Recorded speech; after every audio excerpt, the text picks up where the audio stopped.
আজকে রোজা রাইখা ফেলাইছ? হ্যাঁ। তোমার জন্য কি রান্না করবো? খিচুড়ি। খিচুড়ি? জি।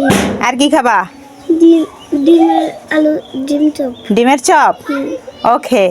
সাদিয়া মনি রোজা রেখেছে, তাই সাদিয়া মনির জন্য আজকে বোনা খিচুড়ি সবজি দিয়ে।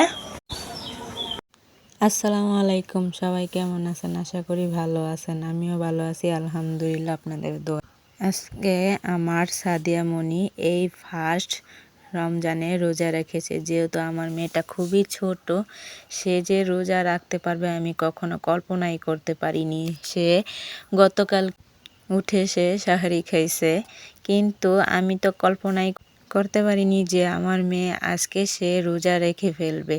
কিন্তু আমি খুবই অবাক হয়ে গেছি। আলহামদুলিল্লাহ আলহামদুলিল্লাহ। আমার সাদিয়া মনির জন্য সবাই দোয়া করবেন, সে যেন আরও চেষ্টা করতে পারে রোজা রাখার।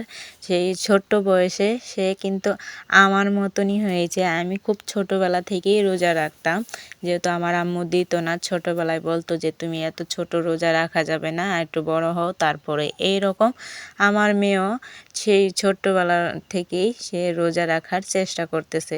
মাত্র বয়সটা হয়েছে তার 7 বছর, 8 বছরে পা রেখেছে। তাও আমার মেয়ে খুবই চেষ্টা, সে তারাবি নামাজও পড়ে, আবার সুন্দর রোজাও রাখতেছে মাশাল্লাহ। আর এই দিক দিয়ে আমার মেয়ের জন্য খিচুড়ি রান্না করেছি, বুট ভাজি করেছি, ভাজা পোড়া তো আছেই সাথে। আমার মেয়ের খুবই পছন্দ, সে রমজানে খিচুড়ি খেতে ভালোবাসে, তাই তার জন্য আজকে আমি খিচুড়ি রান্না করেছি। আর এক এক করে সব কিছুর আয়োজন করতেছি। আর আমার সাদিয়া মনি শরবত নিয়ে বসে আছে, বলতেছে মামনি কখন আজান দিবে, কখন আজান দিবে। সে বাচ্চা মানুষ তো, তাই সে আর ধৈর্য ধরে রাখতে পারতেছে না। মাশাল্লাহ, এখন আজান দিয়ে দিয়েছে আমার সোনামণি। সে বলতেছে আমাকে কি বলে আমি পানি খাবো।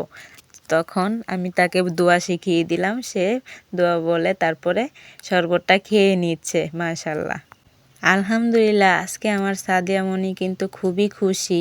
সে বলতেছে মামনি আমার খুবই ভালো লাগছে রোজা রেখে, আমি আবার রোজা রাখবো। সে বলতেছে আবার রোজা রাখবে। আর আমার তামিম সোনা কিন্তু খুবই দুষ্টু। তাকে যদি বলি যে তুমি কয়টা রোজা রেখেছো, সে বলে মামনি আমার কিন্তু আজকে 100টা রোজা হয়ে গেছে। সে অনেক দুষ্টুমি করতে পারে। আর আমার সাদিয়া মনি খুবই শান্তশিষ্ট একটা মেয়ে মাশাল্লাহ। আমার সোনামণিটা খুবই লক্ষ্মী একটা মা। আর আমি খুবই ভাগ্যবান, আমার একটা কন্যা সন্তান আছে আলহামদুলিল্লাহ।